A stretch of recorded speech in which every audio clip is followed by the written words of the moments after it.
네, 안녕하세요. 저는 도너스의 주수 매니저입니다. 온라인 모금을 하려는 단체들은 아마 이 도너스를 사용 시작할 때 대부분 결제 페이지를 이제 설정하셨을 거예요. 그래서 2년 전부터 제가 여러분들께서 설정하셨던 이 결제 페이지들을 기회가 될 때마다 살펴보고 있는데요. 설정에 실수가 있는 것들이 좀 눈에 잘 보이기도 해서 그 실수 항목들을 쭉 리스트업을 해봤습니다. 그랬을 때 실수 빈도가 높은 항목들이 좀 얼추 추려지더라고요. 그래서 우리 도너스 고객들이 이러이러한 부분에서 좀 유독 실수를 많이 하는구나라고 느꼈습니다. 네, 그래서 이번 교육의 구성을 다음과 같이 한번 짜봤어요. 이번 교육의 핵심은 그래서 실수 빈도가 높은 설정 항목이 무엇인지 보고 그거를 보완하는, 점검하는 방법을 이제 아는 건데요. 첫 번째로 실수 빈도가 높은 항목을 제가 스텝별로 나눠서 알려드리려고 해요. 그러면 여러분들께서는 항목마다 다른 예시와 잘못된 예시를 비교하면서 보실 수가 있는데 어떤 점을 점검해야 하는지, 그래서 어떻게 보완해야 하는지를 알 수가 있습니다. 그리고 이 점검 포인트들은 제가 한 번에 쫙 정리해서 요약을 시켜드리고요. 도너스가 알려드리는, 도너스가 알려주는 어떤 설정 팁, 그리고 설정 중에 자주 하는 질문들, 이것들 제가 5개를 한번 추려서 모아봤고 그 내용들도 살펴보실 수 있습니다. 그리고 강의 중에 질문은 무엇이든 좋아요. 그래서 많이 참여해 주세요. 그리고 채팅에 남겨주신 이 질문들은요, 제가 이 모든 강의 내용을 전달을 한 다음에 쫙 모아서 한 번에 답변을 드릴게요. 강의는 일단 한 50분 정도 소요될 예정인데, 앞뒤로 5분 정도의 차이가 있을 수도 있음을 미리 안내 드립니다. 네. 그래서 오늘 교육을 수강하신 후에는 지금 보시는 이런 사례처럼 이렇게 또 이런, 또 이런 어떤 후원자가 후원 신청 과정에서 더 뭔가 긍정적인 경험을 할 수 있도록 하는 이런 결제 페이지들을 마련하실 수 있을 거예요. 그리고 또 마련하셨으면 좋겠습니다. 그러면 그 긍정적인 경험을 할 수 있는 그 포인트 요소들이 뭐야? 라고 한다면 그것들을 이제 설명을 드릴 거예요. 네. 교육의 상세 목차는 다음과 같습니다. 먼저 결제 페이지의 스텝 구성에 대해서 설명을 드린 다음에요. 그다음에 이번 교육의 핵심인 각 스텝별 설정 점검 포인트를 스텝 1과 또 그 이후로 나눠서 하나씩 찝어드릴 거예요. 그리고 유용한 결제 페이지 설정 팁과 마지막으로 설정 중 자주 하는 질문들까지 다뤄보도록 하겠습니다. 네. 스텝이라고 하는 이 개념에 대해서 잘 모르셨던 분들이 계실 수도 있을 것 같아서 제가 준비해 봤어요. 결제 페이지는 이렇게 하나의 페이지지만 후원자의 액션에 따라서 스텝 1, 또 스텝 1 CMS, 스텝 2, 스텝 3, 총 이렇게 4개의 스텝으로 구성되어 있습니다. 먼저 스텝 1은 후원자가 이 결제 페이지에 처음 접속할 때 제일 먼저 보이는 그 화면이 맞고요. 후원에 정말 꼭 필요한 최소한의 정보를 입력을 해서 후원 신청을 빠르게 완료할 수 있는 특징이 있어요. 그래서 후원 신청을 완료하면 본래는 스텝 2로 넘어가는데 만약에 후원 신청 과정에서 자동이체 정기 약정, 그러니까 정기 후원을 한 경우에는 스텝 2 이전에 스텝 1 CMS 화면이 추가적으로 나타납니다. CMS의 경우에는 그 예금주가 출금 동의를 해야 되기 때문에 이런 과정을 진행한 다음에 스텝 2로 넘어가게 돼요. 그래서 넘어간 스텝 2에서는 기부금 영수증을 발급 신청하거나 아니면 뭐 개인의 주소를 적거나 뭐 우편물 동의 여부를 뭐 동의로 체크한다거나 기부 동기를 입력하거나 뭐 어쨌든 이런 어떤 기타 후원 정보를 선택적으로 입력을 할 수가 있고 마지막 스텝 3에서는 기관에서 안내한 어떤 다른 페이지로의 접속을 한번 유도를 해보실 수가 있어요. 그래서 이 프로세스를 크게 보면 스텝 1부터 스텝 2까지가 후원 정보들을 이렇게 입력을 하면서 보너스 관리 페이지 내부적으로 데이터가 등록이 되는 과정이고요. 스텝 3는 그런 정보들을 다 입력한 다음에 외부 웹 페이지를 한번 접속해 보는 과정. 이렇게 이해해 보실 수 있습니다. 네, 이제부터는 각 스텝별로 점검 포인트들을 설명을 드릴 거예요. 스텝 1의 이 점검 포인트들은 다른 스텝들보단 좀 많은 편이거든요. 그래서 스텝 1과 그 이후로 나눠서 설명을 드리려고 합니다. 네. 먼저 결제 페이지 스텝 1에서는 비슷한 성격의 점검 포인트들을 묶어서 4개의 영역으로 구분을 했어요. 실수가 자주 발생하는 이런 항목들이 스텝 1 안에서도 여기저기에 있기 때문에 항목들을 단순 나열해서 설명을 드리는 것보다는 영역으로 이렇게 구분을 해서 대략적인 위치를 파악할 수 있게끔 했습니다. 그리고 이 결제 페이지 스텝 1의 화면 구조도 이해를 돌 겸해서 나눠놨어요. 그래서 첫 번째 영역은 공통 요소라고 하는 이제 이름의 영역입니다. 그래서 이 공통 요소라고 붙여지게 된 그 배경은 결제 페이지, 마이 페이지 모두에 적용되는 요소이기 때문이에요. 그래서 지금 맨 위에 이 부분, 또 맨 아래에 이 부분, 이 부분 부터 정보라고 하죠. 이 두 개를 묶어서 공통 요소라고 부르는 영역이고요. 그리고 두 번째는 탑 영역. 지금 이 브라운 색깔의 베이지 색깔의 이 네모 칸이 있죠. 요게 이제 탑 영역이고 그리고 보여지는 이 배경이 이제 배경 이미지죠. 이것들을 묶어서 이제 두 번째 영역, 배경 탑 영역이고 후원자로부터 어떤 동의를 받는 항목들을 모아서 3번 약관 동의 영역 그리고 후원자에게 안내하는 내용들을 모아서 4번 안내사항 영역 이렇게 제가 4개로 구분을 해놨습니다. 그리고 앞에서 이렇게 보여드렸던 그 4개의 영역들은 도너스 관리 페이지에 온라인 모금, 화면 설정 메뉴의 탭들과 대응이 돼요. 그래서 오늘 교육을 이렇게 쭉 들으신 다음에 스텝 1에 좀 항목 재설정이 필요한데 싶으시면 일단 보완이 필요한 그 항목이 1번, 2번, 3번, 4번 중 어떤 영역에 포함되는지 일단 먼저 보시고 그 다음에는 또 그 영역이 이 메뉴에서 어떤 탭하고 대응이 되는지를 살펴보시면 나중에 설정이 필요하실 때 그 위치를 금방 찾으실 수 있습니다. 네. 1번 영역의 점검 포인트는 일단 우리 기관의 결제 페이지를 쉽게 찾을 수 있도록 웹사이트 타이틀과 파비콘을 설정하는 겁니다. 웹사이트 타이틀과 파비콘은 이 페이지에 대한 식별 정보예요. 그래서 타이틀은 지금 보시는 뭐 이렇게 예를 들면 비글구조 네트워크 후원 사이트 이런 문구, 메데오 후원하기 이런 문구가 타이틀이고요. 그리고 파비콘은 이 페이지의 아이콘이라고 보시면 돼요. 그래서 이렇게 조그만한 그림 같이 생긴 게 있죠. 이게 파비콘입니다. 그래서 탭을 열어놨을 때 왼쪽에 이 바른 예시처럼 단체 정보와 함께 이 페이지의 용도를 알 수 있어야 하죠. 근데 탭을 열어놨는데 오른쪽에 이 잘못된 예시처럼 도너스페이, 뭐 준수 이렇게 적혀 있으면 도대체 이 페이지가 뭐 하는 페이지인지 이게 어디 단체의 페이지인지 이런 거를 알 수가 없게 되겠죠. 그래서 이 타이틀과 파비콘은 꼭 설정을 해주시기를 바라고 참고로 이렇게 실제 기관의 이름이 나오지 않는 모든 예시들은요. 실제 사례를 기반으로 제가 각색한 것입니다. 참고를 해주시면 좋을 것 같고요.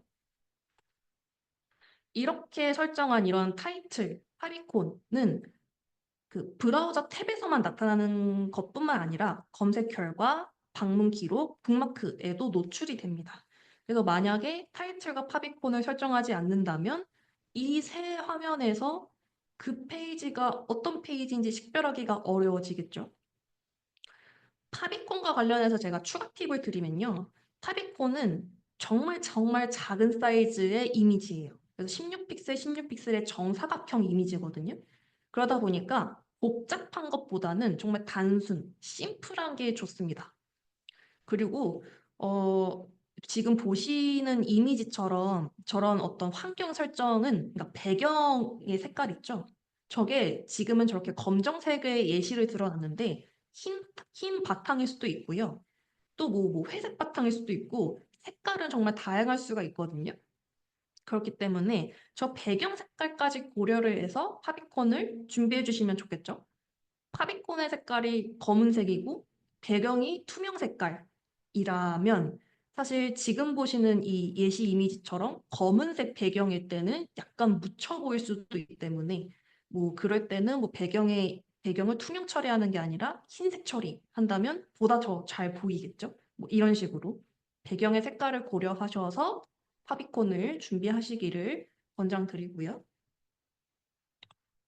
네, 그 다음 이 1번 영역의 점검 포인트는 로고 링크 주소입니다. 그래서 로고 링크 주소는 초기 입력값 샵을 삭제한 다음에 정확하게 입력을 해주세요. 로고는 아까 그 전체 그 구조를 봤을 때 결제 페이지 왼쪽 상단에 위치하거든요. 그래서 많은 분들이 이게 바로 눈에 보이는 부분이다 보니까 이미지는 잘 설정해 주시는데 링크 설정에 조금 실수가 있는 편이세요. 근데 링크 설정이 좀 잘못되면 결국에는 이미지를 아무리 클릭해도 그 링크로 안 넘어갑니다. 그래서 실수 유형을 보면 총 세 가지가 있더라고요. 일단 오른쪽에 저 잘못된 이시처럼 미설정하거나 그러니까 설정이 안 돼 있으면 당연히 연결될 링크는 없겠죠. 아니면 두 번째처럼 초기 입력 값을 삭제를 하지 않은 거예요. 그러니까 링크는 잘 입력했지만 그 맨 앞에 샵을 안 지운 거죠. 이런 경우에도 링크 연결이 안 됩니다. 그리고 세 번째, 뭔가 샵도 지웠고 뭔가 입력을 한 듯 보이지만 맨 앞에 저 그 URL에 프로토콜이 입력 안 됐어요. 프로토콜은 쉽게 말하면 저런 HTTP, 뭐 HTTPS 이게 프로토콜이거든요. 이게 입력이 안 돼서 또 연결이 안 돼요. 그래서 뭔가 설정은 해주셨는데 결과적으로는 연결이 안 돼서 어떻게 설정을 해주셔야 되냐면 왼쪽에 바른 예시처럼 저 프로토콜부터 오타 없이 쭉 링크를 입력해 주셔야 비로소 연결이 됩니다. 그래서 이렇게 바른 예시처럼 설정을 해주셨는지 한번 점검을 해주시면 좋고요. 네, 2번 영역의 점검 포인트이죠. 이거는 의도한 위치에 원하는 비주얼이 나타난지 한번 확인해 보는 거예요. 아마 이 부분은 좀 많이 잘 설정을 해주셨지만 간혹 보여서 제가 넣어놨거든요. 후원자들에게 보여주고 싶은 어떤 비주얼이 있다면 그것은 이미지의 오른편에 좀 있어야 결제 페이지에 잘 보일 수 있습니다. 도너스의 결제 페이지는 반응형이기 때문에 보는 사람의 어떤 기기나 웹페이지 등의 이런 화면 크기에 따라서 배경 이미지가 조금씩 달라 보일 수 있어요.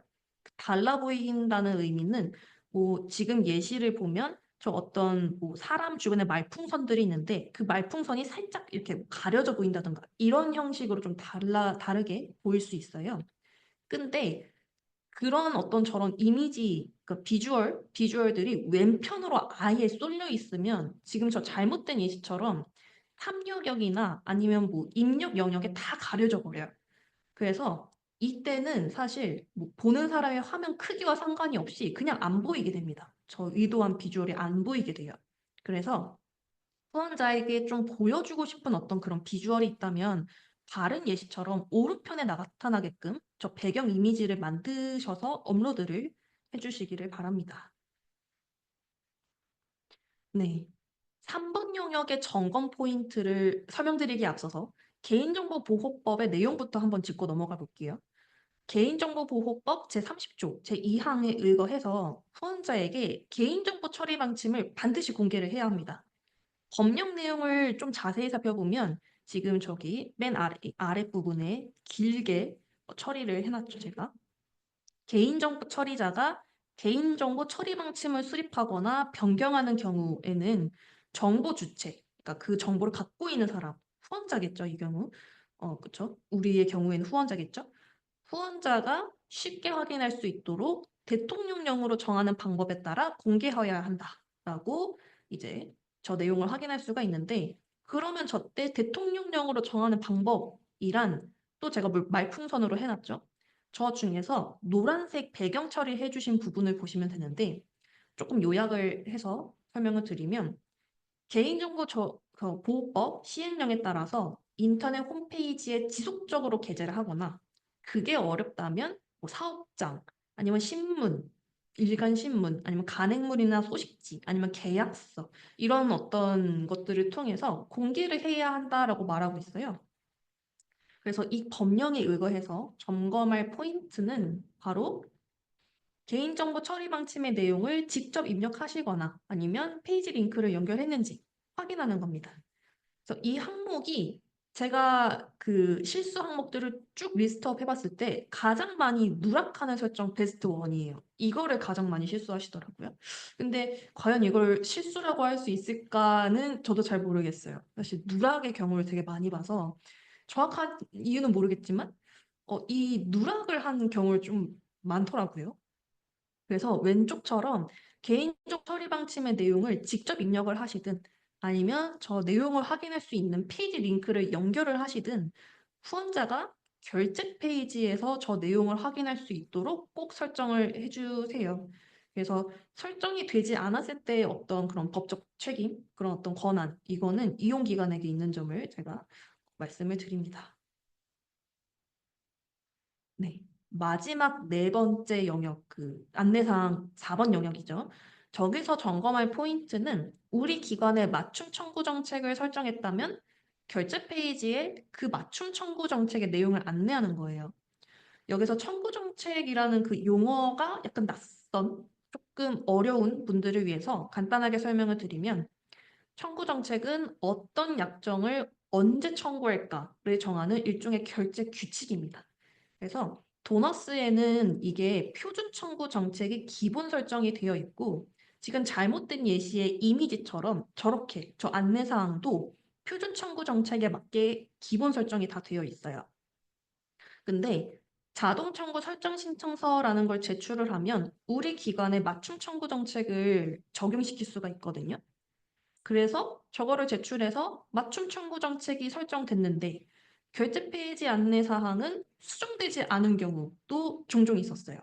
그래서 예를 들어서 이렇게 설정 신청서에는 지금 정기 청구일을 뭐 매월 10일, 20일 이렇게 정기 청구한다 이렇게 해서 그렇게 실제로 적용을 시켜놨는데 이제 이런 식으로 정기 출금일은 매월 5일입니다. 이렇게 잘못 안내가 되고 있는 거예요. 그러면 결제일이 후원자가 일단 결제 페이지에서 확인한 거하고 실제하고 다르면 당연히 나중에 의문을 품고 문의를 할 수 있겠죠. 5일이라고 안내가 됐으면서 왜 10일에 출금하냐 이런 문의를 할 수 있겠죠. 그래서 후원금 결제일을 정확하게 안내하는 거는요. 이 기관과 후원자 간의 이런 신뢰와 좀 직결이 되어 있어요. 그렇기 때문에 우리만의 청구 정책을 이제 설정했다면 그거에 맞게 이 안내사항이 그 내용을 반영하고 있는지를 꼭 확인을 해주시면 좋겠습니다. 네. 그 다음 점검 포인트는 무통장 입금 결제 수단을 노출한 경우에는 후원자에게 입금 계좌를 안내하는 거예요. 무통장 입금은 일단 후원자가 기관의 계좌로 직접 계좌이체를 하는 방식을 의미를 합니다. 그래서 온라인으로 후원 신청을 완료를 해도 결과적으로 실제 계좌이체가 이제 이루어지지 않았다면 아직 후원금을 납부하지는 않은 겁니다. 그래서 후원자가 이 계좌이체를 바로 할 수 있도록 입금 계좌를 꼭 안내를 해주세요. 바른 예시처럼 저렇게 어떤 계좌로 이체해야 하는지를 정확하게 알려주시고 또 추가로 나중에 이제 여러분 기관에서 입금 내역을 쭉 이렇게 확인을 하실 때 헷갈리지 않도록 이제 후원 신청할 때 입력했던 그 이름, 후원자의 이름과 입금자 정보가 일치하게끔 하도록 후원자한테 뭔가 당부의 안내를 하시면 좋습니다. 잘못된 예시는 이제 오른쪽에 지금 첫 번째 이미지처럼 입금 계좌를 안내하지 않은 경우 저렇게 되면 후원 신청을 하고 후원자가 어디로 이게 후원금을 계좌이체해야 되는지 모르잖아요. 저 경우가 좀 잘못된 예시고 두 번째는 잘못된 정보를 주는 경우입니다. 무통장 입금은 직접 계좌이체를 후원자가 하는 방식이지 이 도너스를 통해서 자동 결제가 이루어지는 방식이 아니에요. 그래서 오른쪽에 잘못된 예시처럼 안내되지 않도록 주의를 해주세요. 네. 지금까지가 이제 스텝 1의 점검 포인트였고, 이어서 이제 그 나머지 스텝들, 스텝 1 CMS, 스텝 2, 스텝 3 점검 포인트까지 설명을 드리겠습니다. 네, 먼저 스텝 1 CMS 페이지의 그 점검 포인트를 알려드리기에 앞서서 한 가지 중요한 사실을 알려드리면, 스텝 1에서 자동이체 정기 후원을 신청한 경우에는 예금주의 구분에 따라서 그 다음 스텝, 그러니까 스텝 1 CMS 화면에서 보여지는 그 화면 구성이 조금 달라요. 화면의 내용이 조금 달라요. 큰 차이는 ARS나 카카오 인증으로 출금 동의를 받을 수 있는지의 여부인데요. 계좌가 예금주 구분이 그 계좌의 예금주가 개인인 경우에는 가능하지만 사업자, 법인인 경우에는 불가능합니다. 그래서 사업자나 법인 계좌는 개인의 이름, 생년월일, 휴대폰 번호가 그 사업자의 대표성을 띠기가 어려울 수 있기 때문에 개인의 연락처를 통한 ARS, 카카오 인증을 받기가 어려워요. 그래서 업자를 대표할 수 있는 자의 서명이 포함되어 있는 서면의 출금동의서를 받으시거나 아니면 그 업자를 대표할 수 있는 데 본인 확인 후 녹취하는 방법으로 출금동의를 받으셔야 합니다. 그래서 이 스텝 1 CMS 페이지의 점검 포인트는 사업자, 법인, 예금주의 출금동의를 위한 구체적인 액션을 안내를 하는 거예요. 도너스에는 지금 보시는 저 잘못된 예시처럼 안내 문구가 기본 설정이 되어 있습니다. 그러면 사업자인 후원자는 후원 신청을 완료한 다음에 저 문구를 보게 되겠죠? 그럼 저 문구만 보면 일단 기관의 그 어떤 대표 번호로 전화를 드릴 예정이오니 라는 문구를 보니까 전화를 하겠구나 하고 기다리겠죠? 그러면 전화가 오길 정말 기약 없이 기다릴 수 있는 그런 상황이 놓여질 수 있는 거죠. 그래서 물론 저대로 행해지면 상관이 없지만 행해지지 않는다면 조금 정확하지 않은 안내가 되겠죠. 그래서 이런 정확하지 않은 안내는 후원자에게 혼란을 줄 수 있기 때문에 사업자인 후원자가 출금에 동의하는 방법을 기관에서 정확하게 안내를 해주셔야 합니다. 다른 예시를 보면 지금 사업자, 법인 계좌로 후원 신청을 한 경우에 출금동의 ARS가 발신되지 않는다라는 사실을 안내하면서 출금동의를 완료하는 두 가지 방법을 제시하고 있죠. 그래서 이제 방법 1은 지금 여기 방법 1은 이제 출금동의서 서면 양식을 다운로드 받아서 후원자가 기관으로 제출하는 방법이고요. 방법 2는 이제 유선 연결을 해서 출금 동의를 위한 녹취를 하는 방법입니다. 사업자인 후원자는 아까 ARS 카카오 인증 안 된다고 말씀드렸잖아요. 그래서 PDF를 포함한 어떤 이미지 파일이나 아니면 오디오, 녹취 파일 이런 것들을 출금 동의 증빙 자료로서 그 도너스에 업로드해야 비로소 이제 자동 출금이 이루어집니다. 그래서 증빙 자료의 확보를 위한 어떤 기관의 운영 방식에 맞춰서 이런 사업자 예금주의 출금 동의 확보를 위한 절차를 구체적으로 안내해 주실 필요가 있고요. 서면에 이제 그 증빙 자료를 확보하실 계획이시라면 지금 이렇게 링크를 클릭하면 다운로드 기록된 거 보이시죠? 기록 보이시죠? 네, 이렇게 후원자가 직접 자료를 제출할 수 있도록 이 파일 양식까지 마련하시면 좋겠습니다. 네, 스텝 2의 점검 포인트는 바로 이제 그 기부금 영수증이 발급이 어려운 단체라면 후원자가 영수증 발급을 신청할 수 없도록 하는 거예요. 기부금 영수증은 아마 여러분들께서도 너무 잘 아시겠지만 공익법인이나 공익단체만 발급할 수가 있고 도너스에는 이 기부금 영수증 영역이 기본 노출로 설정이 되어 있어요. 지금 잘못된 예시처럼 이렇게 기본 노출로 설정이 되어 있거든요. 그래서 만약에 우리 조직이 우리 단체가 기부금 영수증을 발급할 수 없는 그런 세제 적격 단체가 아니라면 그렇죠. 세제 적격 단체가 아니라면 기부금 영수증 영역을 미노출로 바른 예시처럼 미노출로 이렇게 설정을 해서 후원자가 영수증을 발급할 수 없도록 해주셔야 합니다. 그러니까 영수증을 발급 신청할 수 없도록 해주셔야 해요. 만약에 오른쪽처럼 이렇게 영역을 노출이 이렇게 되면 당연히 후원자는 발급 신청으로 후원을 이제 후원 신청을 완료할 수 있겠죠? 근데 그러고 나서 이 사람에게 영수증까지 만약에 발급이 되었다면 그때 어떤 법적 책임, 권한은 이용기관에게 있는 점을 꼭 유의해 주세요. 네. 스텝 3 페이지의 점검 포인트는 행동 유도 버튼명과 그 버튼 링크를 설정해서 다른 웹사이트 방문을 유도하는 겁니다. 스텝 3가 제일 마지막 스텝이고요. 후원자가 다른 특정한 페이지로 접속할 수 있도록 그 행동 유도 버튼을 링크를 걸어줄 수가 있어요. 도너스에는 잘못된 예시처럼 저 버튼명과 링크가 기본 설정되어 있습니다.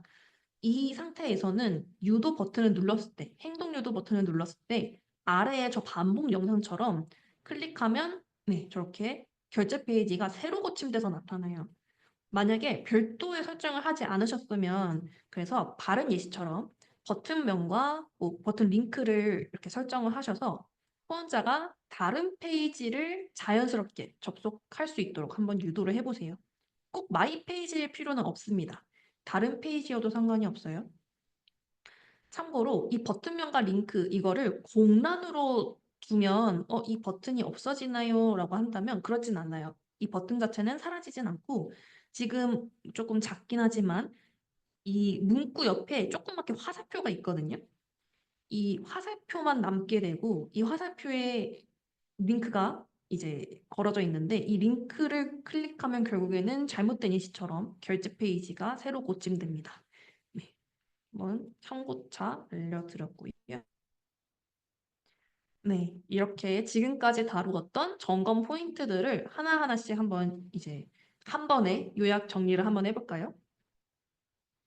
네. 스텝 1의 모든 점검 포인트를 요약하면 다음과 같아요. 이 이미지 기억나시죠? 왼편의 이 이미지 앞에서 다뤘잖아요. 이 옆에 표에서 이제 영역별 점검 포인트를 한눈에 보실 수 있어요. 자, 1번 공통 요소 영역에서는 웹사이트 타이틀과 파비콘, 로고 링크 이 두 개를 다뤘죠.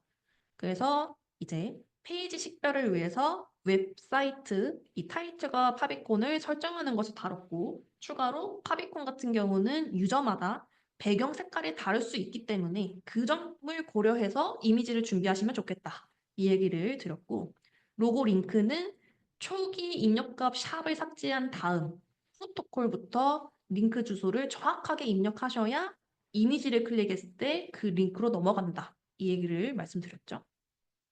두 번째, 2번 저 배경 탑 영역에서는 배경 이미지를 다뤘었죠. 그래서 후원자에게 이제 그죠 후원자마다 이 결제 페이지를 보는 화면의 크기가 다를 수 있어서 다를 수 있는데 그래도 의도한 비주얼이 왼편에 아예 쏠려 있으면 어떤 크기에서 보든 안 보이게 된다. 그 탑 영역과 입력 영역이 다 가려져서 안 보이게 된다.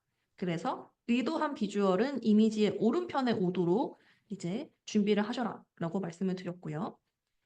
3번 약관동의 영역에서는 개인정보 처리 방침은 개인정보보호법에 따라서 정보 주체에게 반드시 공개해야 하기 때문에 방침의 내용을 직접 입력하시거나 아니면 그 페이지 링크를 연결하는 방식으로 공개하셔라. 이렇게 말씀을 드렸죠.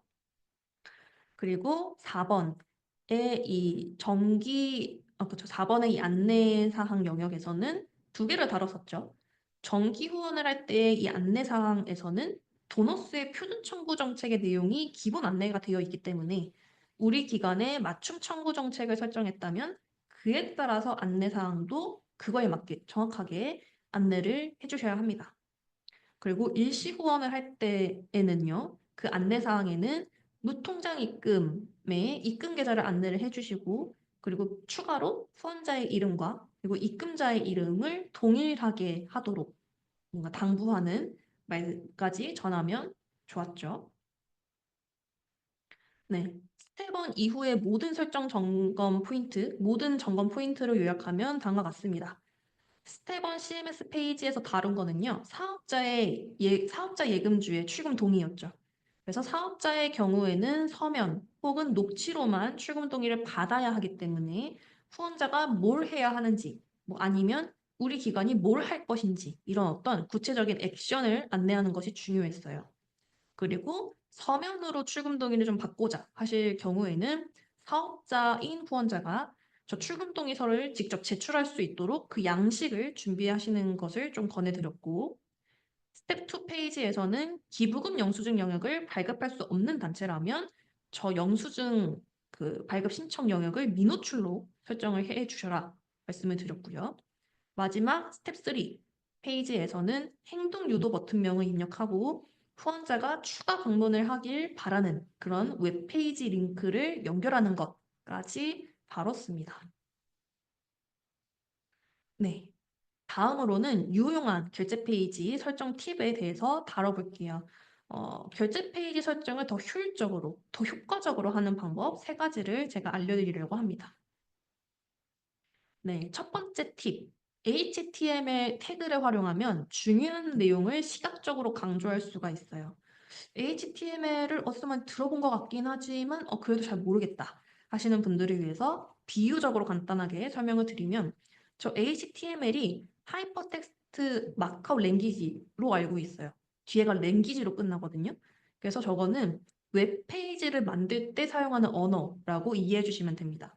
그래서 제목, 뭐 글씨, 사진, 버튼 이런 것들이 어디에 어떻게 들어가는지를 결정짓는 언어예요.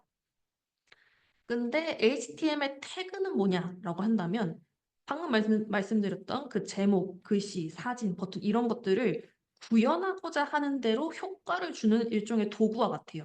그래서 이게 세 가로로 이렇게 둘러싸여 있는 것들이 전부 다 HTML 태그고요. 종류, 태그의 종류와 효과가 100개가 넘는 걸로 알고 있어요. 네. 그래서 이미지, 기본 설정에 저 이미지를 보시면 저기도 지금 태그가 있죠. 네, 지금 저희도 뭐 li라고 해서 태그가 있는데 저 태그는 참고로 리스트에 항목을 추가하는 역할을 그 효과를 줍니다. 그래서 그 리스트는 이게 블렛 있고 이렇게 한 줄 한 줄 한 줄 입력하잖아요. 저것도 같은 효과를 줘요. 한 줄 한 줄 한 줄 입력하게끔 하는 효과가 있고, 이런데 이게 기본 설정되어 있는데 오른쪽처럼 저렇게 제가 빨간색 밑줄을 쳐놓은 저런 태그를 붙임으로써 뭔가 다양한 효과를 줄 수 있다는 것을 좀 확인하실 수가 있어요. 뭔가 태그의 종류가 되게 많아요. 그래서 그거를 당연히 다 알려드리기에는 너무 어렵고요. 이번에는 이렇게 텍스트에 좀 시각적으로 강조하는 그런 효과가 있는 그런 태그에 대해서만 알려드릴 예정이고, 알려드리기 전에 원리 세 가지를 한번 살펴봅시다. 첫 번째, 효과를 주려는 텍스트 앞 뒤로 이렇게 꺽쇠 태그 이름, 그 다음에는 슬래시한 다음 태그 이름, 저거를 각각 시작 태그, 종료 태그 이렇게도 부르더라고요.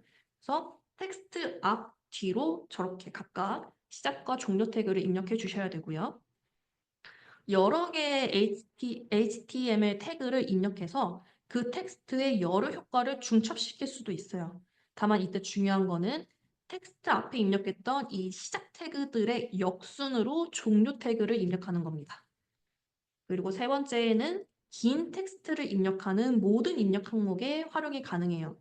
그래서 뭐 땡땡땡땡 안내사항, 뭐 정기결제 안내사항, 일시결제 안내사항 이런 것도 뭐 당연히 되고 뭐 탑 영역, 무슨 무슨 영역 이런 식으로 길게 입력하는 항목에는 다 적용이 됩니다. 그래서 이 시각적으로 강조하는 태그들을 한번 쭉 모아봤어요. 제가 한 번씩 이렇게 한번 살펴볼게요. 왼쪽과 같이 이렇게 입력을 하면 오른쪽처럼 출력이 됩니다. 그래서 지금은 저 텍스트라고 하는 저 문구를 강조하고 싶은 거예요. 기초부터 살펴보면 일단 스트롱 태그를 붙이면 오른쪽처럼 저렇게 볼드 처리가 되죠. EM 태그를 붙이면 기울임 처리가 됩니다. 그리고 U 태그를 붙이면 언더라인 해가지고 밑줄이 그어져요. 그리고 나머지들을 보면 뭔가 는이 또 붙여졌잖아요. 는이 뭐지? 한다면 태그에는 속성값을 부여할 수가 있거든요. 그래서 이 네 번째 줄은 무슨 의미냐? 폰트라고 하는 이 태그가 있고 이 폰트의 사이즈라고 하는 이 속성을 14로 부여하겠다. 뭐 쉽게 얘기하면 이런 겁니다.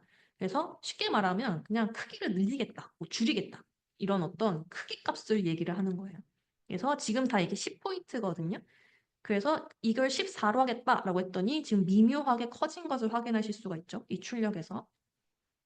그리고 아래 뭐 스팬, 스타일 뭐 이렇게 좀 복잡해 보이지만 이것도 간단합니다, 사실은. 스팬은 뭔가 이 구역을 딱 정해주는 거고요. 스타일이라고 하는 속성이 있는데 그 속성 값을 컬러를 이 헥스 코드의 값으로 하겠다. 뭐 쉽게 얘기하면 이 텍스트의 색깔을 바꾸겠다라는 거예요. 그래서 이 헥스 코드 뭐 샵으로 시작하는 이런 거를 헥스 코드라고 하거든요. 그래서 요거를 원하는 색깔의 헥스 코드 값으로 바꿔서 입력을 하면 그 색깔로 이렇게 색깔이 바뀌어 보이겠죠. 참고로 이 원하는 색깔의 헥스 코드를 찾는 방법은 제가 두 번째 팁에서 알려드릴게요. 그리고 아래도 좀 비슷하게 생겼지만 약간 다른 게 백그라운드라는 게 붙여졌죠. 쉽게 말하면 배경 색깔이에요. 그래서 이 텍스트라고 하는 이 문구의 배경 색깔을 옐로우로 하겠다라고 해서 지금 이렇게 우리가 보기엔 하이라이트 처리된 것으로 보이죠. 뭐 이렇게 뭔가 대표적인 색깔이 있죠. 뭐 옐로우, 그린, 레드, 블랙 이런 것들은 이렇게 어떤 대명사로 써도 적용이 됩니다. 자, 심화 내용을 한번 보면 아까 제가 말씀드릴 때 여러 개의 태그를 입력한다면 중요한 것은 시작 태그의 역순으로 종료 태그를 입력하는 거였죠. 그래서 시작 태그가 일단 스트롱, 그 다음에 스팬 스타일 이렇게 시작을 해서 역순으로 입력해야 되니까 일단 스팬으로 문 닫고 스트롱으로 문 닫고 이러면 지금 이 텍스트의 색깔을 이게 참고로 빨간색이거든요. 빨간색으로 하고 볼트 처리하겠다. 이렇게 처리가 된 걸 보실 수가 있고요. 개수가 많아져도 상관없어요. 개수, 시작 태그의 순서 이런 것도 없습니다. 종료 태그만 잘 종료시키면 돼요. 그래서 이것도 기울임 처리도 하고 언더라인도 하고 사이즈도 업하고 해서 일단 폰트로 문 닫고 U로 또 문 닫고 EM으로 문 닫고 했더니 이렇게 기울여지고 밑줄거지고 폰트 크기도 커지는 걸 보실 수가 있죠. 그래서 이렇게 좀 한번 활용을 해보실 수가 있어서 제가 팁으로 갖고 왔습니다. 네, 두 번째 팁이죠. 우리가 뭔가 좀 찾고 싶은 원하는 색깔의 그런 헥스 코드가 있는데 모르겠다. 그러면 그림판을 통해서 찾아낼 수가 있어요. 헥스 코드는 이제 어디에 쓰이냐? 결제 페이지의 어떤 탑 영역, 뭐 버튼 색깔, 아니면 폰트의 색깔 이런 거를 변경할 때 쓰이거나 아니면 앞에서 다뤘던 그런 어떤 HTML 태그를 쓸 때도 활용이 되죠. 그래서 원하는 색깔의 헥스 코드를 찾고 싶으실 때는 이 순서를 따라 해보세요. 첫 번째, 그림판을 열어서 이미지를 업로드한 다음에 이 색깔 추출해야겠다 해서 한 그런 그림을 업로드한 다음에 스포이드로 그 색깔을 추출을 해주시고요. 두 번째는 추출을 하면 이렇게 색편집 창에서 RGU네요. 여기선 U인데 빨강, 녹색, 파란 값을 확인을 합니다. 그리고 이제 2단계 헥스 코드를 알아내는 단계에서는 이제 컬러 피커라고 하는 이런 사이트가 있어요. 그래서 이런 사이트에서 RGB 값에 2번에서 확인한 이 빨강, 녹색, 파란 값을 입력을 합니다. 그러면 이렇게 상단에 헥스 코드 값을 확인할 수가 있어요. 그래서 이런 방식으로 확인을 하실 수가 있고 참고로 이제 맥 같은 경우는 컬러 피커에 그 내장된 그런 프로그램이 있더라고요. 그래서 훨씬 더 쉽게 추출을 해보실 수가 있겠죠. 네. 세 번째 팁입니다. 개발자 도구를 이용을 해서 다양한 기기 화면에서의 어떤 결제 페이지 모습을 살펴볼 수가 있어요. 많은 분들이 일단 결제 페이지 설정이 잘 됐나 볼 때 PC에서만 일단 좀 점검하는 경향이 좀 있는 것 같아 보여요. 혹은 모바일로 체크를 하더라도 모바일에서 직접 핸드폰을 직접 켜서 패드를 직접 켜서 이제 뭔가 테스트를 해보시는 경우가 있더라고요. 근데 물론 그렇게도 할 수 있어요. 근데 더 쉬운 방법도 있어요. 그래서 그게 개발자 도구로 보는 겁니다. 여러분 키보드 좌판에서 F12라고 하는 거를 클릭을 하면요. 개발자 도구 화면이 이렇게 나타나요. 그래서 상단에 모바일 기기를 선택을 하면 그 기기의 화면 크기에 맞춰진 결제 페이지 화면을 보실 수가 있어요. 제가 이거는 네. 이거는 제가 시연으로도 보여드릴게요. 네. 지금 제가 화면을 전환을 한번 해봤습니다. 지금 잘 보이시나요? 네. 그래서 이렇게 뭐 이런 결제 페이지가 있는데 여기에서 F12를 누르면 네, 이런 식으로 개발자 도구 환경으로 나타나고 지금 보시면 이제 이렇게 기기들이 쭉 있어요. 그래서 난 이거 말고 다른 기기를 보고 싶은데 하시다면 Edit을 클릭하시면 이런 식으로 어떤 기기를 추가할까 말까 이런 거를 정할 수가 있고요. 그래서 나는 삼성 갤럭시 S8 플러스에서는 이게 이렇게 나타나는구나. 결제 페이지가 이런 거를 이제 보실 수가 있죠. 그리고 아이폰에서는 어떨까? 이렇다면 아이폰 뭐 프로 이렇게 보실 수가 있고요. 패드에서는 어떻게 보이지? 그러면 아이패드 프로에서는 이런 식으로 보이네요. 네. 그리고 이것뿐만 아니라 이걸 뭐 세로 가로로 돌렸을 때 어떻게 보이는지도 한번 보실 수가 있어요. 이거를 지금 보시면 이게 로테이트라고 하는 아이콘이 있는데 이걸 클릭하면 돌려진 화면을 보실 수가 있는 거죠. 그리고 뭐 다른 핸드폰 뭐 다 마찬가지입니다. 다른 화면에서도 이게 이런 식으로 보이겠구나 라는 거를 한번 점검을 해보실 수가 있어서 직접 뭐 핸드폰을 열어서 들어가는 방법도 있지만 이런 방법도 있다. 한번 제가 그 팁을 알려드리기 위해서 좀 시연으로 보여드렸습니다. 다시 제가 돌아올게요. 네. 그래서 네, 이렇게 다뤘고 네. 마지막으로는 결제 페이지를 이렇게 설정하면서 자주 묻는 질문들을 모아서 제가 답변을 드려보는 시간을 가져볼게요. 네. 첫 번째 질문입니다. 결제 페이지에 원하는 결제 수단이 보이지 않아요. 어떻게 추가하나요? 라는 질문인데요. 이 질문을 꽤 많이 받죠. 결제 페이지의 결제 수단은 도너스 팀에서 노출을 시켜드리고 있어요. 그래서 만약에 결제 서비스가 연동이 안 됐다, 연동이 되지 않았다 라고 한다면 노출하려는 결제 수단을 작성해서 이제 입력을 해서 결제 서비스 연동 신청서라는 걸 저희 쪽으로 제출해 주세요. 그럼 저희가 그걸 보고 연동을 하는 과정에서 이 결제 수단을 노출을 시켜드리고요. 만약에 결제 서비스가 연동된 상태에서 뭐 다른 결제 수단을 뭐 미노출하고 싶다. 이렇다면 온라인 문의 채널로 저희 그 결제 수단 노출을 요청을 해주세요. 참고로 후원 주기가 정기일 때, 일시일 때 노출 가능한 결제 수단의 종류는 아래 이미지와 같아요.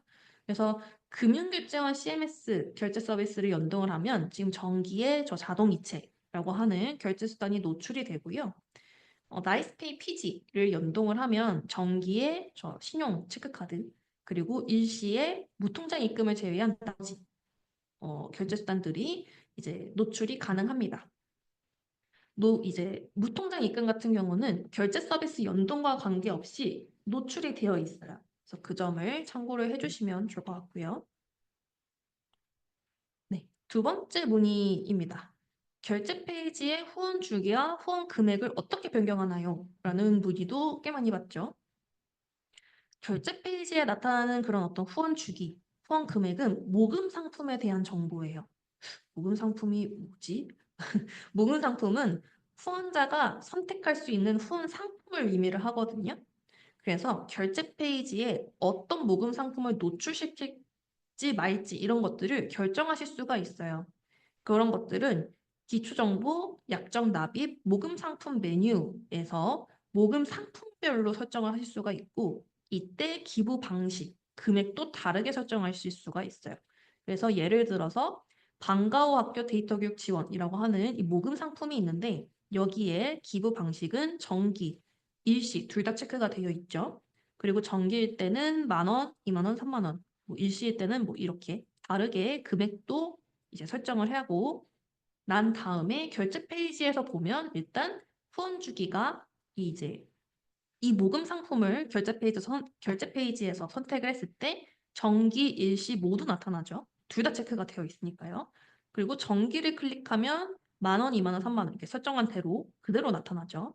그리고 일시도 이렇게 설정한 대로 나타나는 것을 확인하실 수가 있습니다. 네.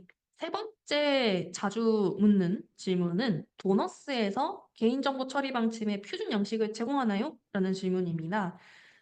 기관에 맞춤 양식을 만드셔야 하고요. 개인정보 처리 방침이 마련되지 않았다면 아래 자료들을 참고해서 만들어 주시면 좋을 것 같습니다.